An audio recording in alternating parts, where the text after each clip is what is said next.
Hello दोस्तों, मेरा नाम है अनुराग, आप देख रहे हैं एक्सट्रीम। आज का जो हमारा टॉपिक है वो है दर्शकों की डिमांड पे केमिकल काइनेटिक्स। जी हाँ, हम पढ़ने वाले हैं केमिकल काइनेटिक्स, बिल्कुल स्टार्टिंग पॉइंट से। क्लास 12 का ये चैप्टर है और आज हम पढ़ने वाले हैं केमिकल काइनेटिक्स का फर्स्ट पार्ट। क्योंकि आपको पता ही है मैं वीडियोस पार्ट्स में बनाता हूँ, अगर बड़ी हैं तो हम केमिकल काइनेटिक्स को पार्ट्स में पढ़ेंगे। तो आज का फर्स्ट पार्ट है जिसमें हम पढ़ने वाले हैं कि केमिकल काइनेटिक्स क्या होता है।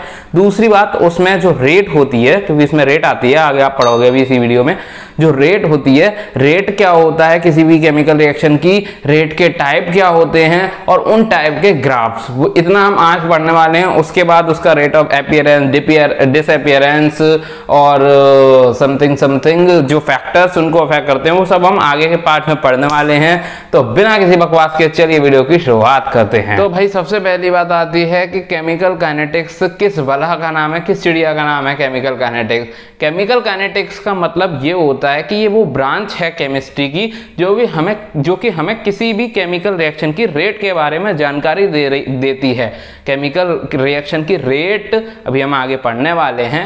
वैसे आपको पता ही होगा, रेट का मतलब कम ज़्यादा, लो हाई फाई, ठीक है। और केमिकल काइनेटिक्स हमें ये भी बताती है कुछ ऐसे फैक्टर्स जो उस रेट पे, उस केमिकल रिएक्शन की रेट पे इफेक्ट डालें। जैसे टेम्परेचर बढ़ाने पर कोई रिएक्शन कम हो जाती है, मतलब किसी रिएक्शन की स्पीड या रेट धीमी हो जाती है, टेम्परेचर घटाने पे वो बढ़ जाती है। तो ये होता है कि वो फैक्टर्स जो कि उस पर इफेक्ट डालें किसी भी केमिकल रिएक्शन की रेट पे। तो that is the branch of chemistry which deals with the rate of any chemical reaction and the factors which affect the rate of chemical reaction। अब हम इसे और ज्यादा डिटेल में पढ़ने वाले हैं, तो चलिए मेरे संग। तो भाइयों, मैं आपको rate of change of reaction या रेट ऑफ केमिकल रिएक्शन को बताने से पहले बताने वाला हूं केमिकल रिएक्शन क्या होता है। क्योंकि कई सारे मेरे जैसे इसमें बैठे होंगे ऐसे जिनको पता नहीं होगा, मुझे भी नहीं पता था, इसमें कोई नई बात नहीं है, ठीक है। तो मान लेते हैं ये हमारे पास 5 ग्राम ए सब्सटेंस है, 5 ग्राम ए सब्सटेंस है, और उसमें मैंने कुछ डाल दिया, मिला दिया, कुछ भी कर दिया, और अब वो कन्वर्ट हुआ बी में, ठीक है। शुरू में वो कितना था, 5 ग्राम। शुरू में बी कितना था, 0, क्योंकि कुछ था ही नहीं बी के नाम पे, सब सिर्फ ए ही तो रखा था, आराम से आराम भर मारा था। लेकिन मैंने कुछ ऐसा उसके उंगली करी और वो बी में बदला, ठीक है।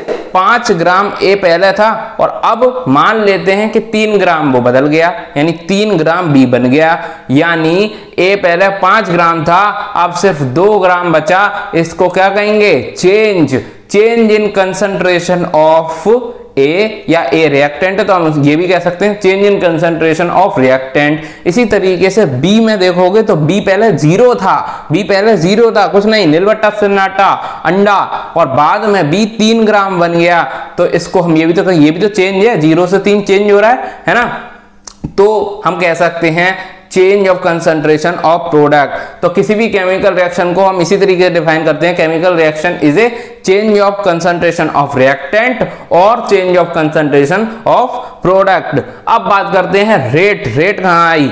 अगर मैं बात करूं आपसे स्पीड की, तो स्पीड क्या होता है, rate of change of distance या डिस्प्लेसमेंट। अगर मैं बात करता हूं एक्सेलरेशन की, rate of change of velocity, यानी पहले तो वेलोसिटी थी, पहले डिस्टेंस थी, लेकिन अगर नीचे टाइम आ गया, v/t इक्वल टू a, या distance s/t is equal to v, तो अगर नीचे टाइम आ गया, जितने टाइम में जो हमारे पास कन्वर्जन हुआ, जो a से b में जितना टाइम लगा कन्वर्ट होने में, अगर वो भी मैं नीचे लगा दूं, ठीक है, ऊपर से नीचे लगा दूं, तो उसको हम कहेंगे रेट ऑफ केमिकल रिएक्शन। मान लो 5 सेकंड लगे तो 3 ग्राम जो चेंज है, 3 ग्राम upon 5, 3/5, this is the rate of chemical reaction. अब हम आगे पढ़ने वाले हैं इसका भी और ज्यादा डिस्क्रिप्शन में, तो चलिए देखते हैं।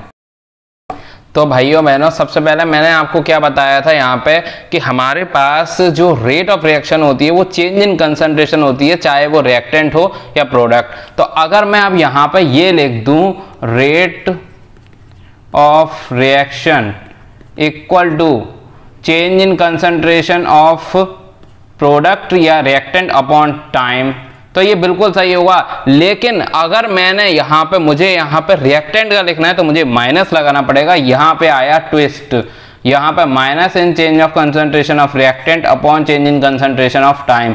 ये वाली चीज यहाँ पे ये जो माइनस है ना ये खेला क्यों, अब ये माइनस आया क्यों ये समझना। उससे पहले सबसे पहले आप दो रूल समझो मेरे। दो रूल में मैं आपको क्या बताऊंगा कि सबसे पहले किसी भी इनको हटाओ और दो रूल समझो। कोई भी रेट ऑफ रिएक्शन हो, किसी भी रिएक्शन की रेट हो, वो हमेशा हमेशा पॉजिटिव होती है, कभी भी नेगेटिव नहीं हो सकती, ठीक है, हमेशा पॉजिटिव रहेगी। दूसरी चीज आप ये समझो कि कभी भी कोई भी रिएक्शन चल रही हो उसका अगर हम रेट निकालेंगे तो जो चेंज हम ये जो चेंज दिख रहा है आपको, ये डेल्टा चेंज दिख रहा है, ये हमेशा होगा आपके पास rate is equal to final concentration minus initial, चाहे प्रोडक्ट का हो चाहे वो रिएक्टेंट, यही फॉर्मूला लगेगा हमारे पास, ठीक है, फाइनल माइनस इनिशियल। अब आप कहोगे ये क्यों बता रहे हो, अभी बताऊंगा, यही ये माइनस वाली मिस्ट्री सॉल्व करेगा, यहाँ पे माइनस क्यों आया, ठीक है। तो अगर हम रिएक्टेंट को देखें तो रिएक्टेंट पहले मैंने ऐसे लिया था, रिएक्टेंट मुझे याद है, ए गिव्स आउट बी, ए पहले 5 ग्राम था, इनिशियल 5, और बी पहले 0 था, फाइनल कंसंट्रेशन इसकी हमारे पास कितनी थी 2 ग्राम, और इसकी कितनी थी 3 ग्राम, ठीक है। तो चेंज अगर हम निकालेंगे, अगर मैं सबसे पहले प्रोडक्ट की निकाल कर दिखाता हूं तो हमें देखना है ये दोनों ही रूल वेरीफाई होने चाहिए कोई भी अगर रेट लेके आ रहे हैं।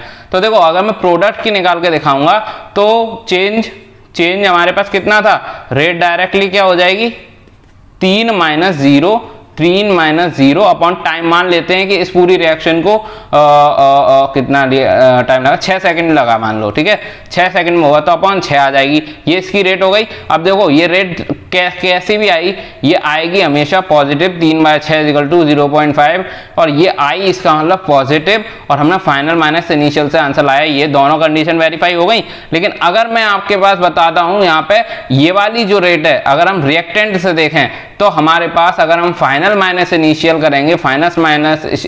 करेंगे रेट, तो देखो क्या होगा यहाँ पे, जो आपको 2 दिख रहा है 2 में से 5 घटाएंगे, अपॉन हमारे पास 6 कर देंगे, और यही हो जाएगा कबाड़ा।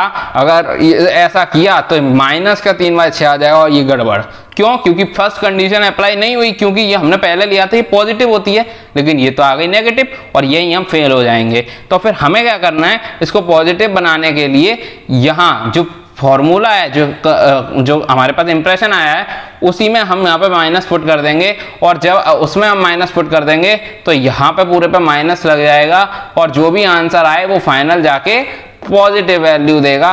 और अब ये वेरीफाई हो गया, इसीलिए यहाँ पे माइनस आया। पहली चीज तो आपकी ये हो गई। तो भाई अगर अब मैं बात करता हूँ आपके पास, मैंने मान ली यहाँ पे ये एक रिएक्शन है आपकी, ठीक है। अब सबसे पहले तो हम ये देखेंगे ये क्या लिखे हैं, ये ओ बाबू भाई ये क्या लिखा है, तो वो हम आपको बताएंगे। इन्हें हम कहते हैं कोफिशिएंट ऑफ रिएक्शन, ठीक है। मान लो हमारे पास एक रिएक्शन है H2O, यहाँ से ये बना H2 + O2। हम लोग बैलेंस करने के लिए क्या लेते हैं, यहाँ पे 2 और यहाँ पे 2, तो ये दो ही तो कोफिशिएंट ऑफ रिएक्शन होगा। इसका मतलब ये 2 जो हैं वो कोफिशिएंट ऑफ रिएक्शन ही तो होगा इसका मतलब, ठीक है। तो इस तरीके से ये आए हमारे पास कोफिशिएंट ऑफ रिएक्शन। अब मैं कहूँगा कि इस रिएक्शन को, इनकी रेट को हम कैसे लिखेंगे। ये रेट हमारे पास 4 तरीके से लिखी जा सकती है। पहला इसके टर्म में, दूसरा इसके टर्म में, तीसरा इसके टर्म में, और चौथा इसके टर्म में, और सब बराबर होंगे एकदम, ठीक है, क्योंकि कंज्यूम सब हो रहे हैं और प्रोडक्ट भी सबसे बनना है। तो यहाँ पे अगर मैं ए के टर्म में लिखता हूँ तो चूंकि अगर हम इनके टर्म में लिखेंगे तो ये रिएक्टेंट हैं, तो आगे माइनस लगाना मत भूलना बाबू भाई, तो माइनस पहले ही लगा दिया मैंने, ठीक है। अब हम क्या करेंगे, delta A bye delta T, लेकिन मुन्ना यहाँ पे जो ये ए है इसका भी रोल है, यहाँ हम लिखते हैं 1/a। हमेशा याद रखना कि कोई भी रेट को लिखना हो तो कुछ इस तरीके से हम लिखते हैं, उसका जो कोफिशिएंट है वो 1/, लिख देते हैं, और फिर delta A bye delta T. यहाँ पे न्यूमेरिकल्स भी अभी मैं आपको करवाने वाला हूँ। इसी के बराबर ये हो जाएगा, ये हमारे पास -1/b delta B by delta T. इसी के बराबर हमारे पास हो जाएगा, अब हम प्रोडक्ट हैं तो प्लस में आएंगे, 1/c delta C by delta T equal to plus का 1/d delta D by delta T. इस तरीके से आप समझे यहाँ पे मैंने किस तरीके से रेट को लिख के दिखाया। तो ये था रेट के लिखने का। अब हमारे पास 2 तरीके की रेट आती हैं हमारे पास। एक आता है average rate of reaction, average rate, और दूसरा आएगा इंस्टेंटेनियस रेट ऑफ रिएक्शन। हम सबको पता है, बचपन से पढ़ रहे हैं, बचपन का मतलब 11th क्लास होता है, सब पढ़ रहे हैं कि एवरेज का मतलब एक बड़ा इंटरवल होगा, एक बड़ा चेंज होगा। जबकि अगर कहीं भी ये वर्ड आ जाए ना इंस्टेंटेनियस, तो इसका मतलब यही होता है कि छोटा छोटा छोटा, ठीक है, यस। तो यहाँ पे इंस्टेंटेनियस कहीं भी आ जाए तो इसका मतलब होता है छोटा, एक स्मॉल चेंज, ठीक है, चाहे वो टाइम में हो चाहे वो। तो डेफिनेटली अगर हम ये वाला लिखेंगे तो जस्ट हम dx/dt लिख देंगे, रेट इक्वल टू, ठीक है। अगर हम ये लिखेंगे तो रेट इज इक्वल टू पूरा लिखेंगे डेल्टा x/Δt। इसका मतलब एक बड़ा चेंज, इसका मतलब एक बहुत छोटा टाइम इंटरवल का चेंज, बिल्कुल नेग्लिजिबल ना कह रहा हो, बहुत छोटू सा, है ना। तो ये तो हो गए हमारे पास दो रेट। अब हम इन दोनों रेट के ग्राफ पढ़ने वाले हैं कि इसका कैसा ग्राफ आता है, इसका कैसा ग्राफ, और हम ग्राफ से कैसे रेट को निकाल सकते हैं, बिकॉज क्वेश्चन कहीं से भी आ सकता है नीट और जेईई में, ठीक है। तो लेट्स मूव ऑन दैट। तो भाई अब यहाँ पे अब हम पढ़ने वाले हैं कि जो हमारे पास ग्राफ रेट ऑफ रिएक्शन के ग्राफ, अब हम पढ़ने वाले हैं रेट ऑफ रिएक्शन के ग्राफ। तो अगर आप देखोगे तो यहाँ पे अगर मैं इस वाली एवरेज रेट ऑफ रिएक्शन का ग्राफ बनाऊं तो ये कुछ इस तरीके से बनता है, ऐसे, yes, this is the graph of average rate of reaction. जहाँ पे अगर हम इस पॉइंट पे लेते हैं, जैसे मान लो मैं कलर चेंज करके बताता हूँ, यहाँ पे मान लेता है हम ये वाला कलर ले लेते हैं। मान लो मैं इस पॉइंट पे देखूंगा तो यहाँ पर कंसंट्रेशन C1 होगी, इस पॉइंट पे देखेंगे तो कंसंट्रेशन C2 होगी। इधर वाला जो वो होगा वो हमारे पास कंसंट्रेशन का है, इधर वाला हमारे पास टाइम का है, टाइम इधर की ओर बढ़ेगा, इधर कंसंट्रेशन बढ़ेगी। तो ये C1 इसका मतलब ज़्यादा है क्योंकि मैंने रिएक्टेंट का ले लिया। मान लो मैंने रिएक्टेंट का ग्राफ ले लिया, ठीक है, मैंने रिएक्टेंट का ग्राफ ले लिया क्योंकि हमारे पास कंसंट्रेशन पहले ज़्यादा है बाद में कम है। तो ये देखो ये वाला जो टाइम है, ये वाला जो टाइम है दैट इज़ T2। ये वाला जो हमारे पास टाइम हो जाएगा यहाँ से आने वाला, ये वाला टाइम मैंने मान लिया T1। तो T1 पे कंसंट्रेशन ज़्यादा है, T1 पे कंसंट्रेशन ज़्यादा है और T2 पे कंसंट्रेशन कम हो गई। यही पहचान थी रिएक्टेंट की जो मैंने बताई थी, इसीलिए हमने माइनस लगाया था। और अगर मैं इसका जो वैल्यू है वो निकालूंगा, रेट निकालूंगा, तो ये हमारे पास C2 माइनस C1, क्योंकि एवरेज है तो बड़ा चेंज है, अपॉन T2 माइनस T1, ये आपका हमारे पास रेट ऑफ रिएक्शन आ जाएगा इसका। अगर मैं यहीं पे इसका निकालता हूं, अगर मैं यहीं पे इसका जाप्ता बनाता हूं, अगर मैं इसका जाप्ता करता हूं तो देखो, अगर मैं इसका इंस्टेंटेनियस का बनाऊं तो ये भी कुछ ग्राफ तो इसी तरीके से आता है, लेकिन क्योंकि ये इंस्टेंट पे है, ये एक इंस्टेंट पे है, तो इसीलिए मैं यहाँ पे क्या कर दूंगा, मैं यहाँ पे एक टेंजेंट बनाऊंगा। देखो भैया ड्राइंग ज़्यादा अच्छी है नहीं, तो टेंजेंट ऐसे ही बन पाया मेरे से, ठीक है। तो मैंने यहाँ पे एक टेंजेंट बना दिया और यहाँ पे एक टेंजेंट बनाने के बाद आप देख सकते हो जो ये पॉइंट हो जाएगा, ये पॉइंट हो जाएगा, यही हमारे पास रेट को शो कर रहा होगा, because very short time interval है। हालांकि अगर मैं रेट की बात करता हूँ तो अगर ये पॉइंट O है, ये पॉइंट A है, ये पॉइंट B है, तो रेट जो हो जाएगी वो हो जाएगी सीधा OA अपॉन OB, क्योंकि वो हो जाएगा tan थीटा ही तो हो जाएगा, परपेंडिकुलर अपॉन हाइपोटेन्यूस, तो वो हो जाएगी रेट हमारे पास डायरेक्ट। ये इसमें ये है, इसमें ये है। ग्राफ आपके हो गए हैं। ये वीडियो मैं यहीं पर ख़त्म कर रहा हूँ, मैं और ज़्यादा लंबी वीडियो नहीं चाहता हूँ, मैं पार्ट में सेपरेट करके अच्छे से बनाना चाहता हूँ, ठीक है। तो नेक्स्ट पार्ट में हम पढ़ने के वाले हैं डायरेक्टली, पहले तो इसका कुछ क्वेश्चन करने वाले हैं, क्योंकि अगर अभी हमारे पास और भी चीज़ बची है, रेट में rate of appearance, rate of disappearance बचा है, फिर उसके इन दोनों का रिलेशन है, इस रेट और उस रेट में, रेट ऑफ अपीयरेंस और नॉर्मल रेट ऑफ रिएक्शन में। उसके बाद फाइनली फिर हम तीसरे पार्ट में जाके पढ़ने वाले हैं जो ऐसे फैक्टर जैसे टेम्परेचर है, सनलाइट है, या एनीथिंग्स जो कि उसको अफेक्ट करेंगे। तो बने रहिए मेरे साथ, तब तक के लिए बाय बाय, जय हिंद। आपके लिए ऐसे ही तड़कती भड़कती वीडियो आती रहेंगी। अगर वीडियो अच्छी लगी तो लाइक कीजिए, सब्सक्राइब करें चैनल, वो तो बहुत मैंडेटरी है ना।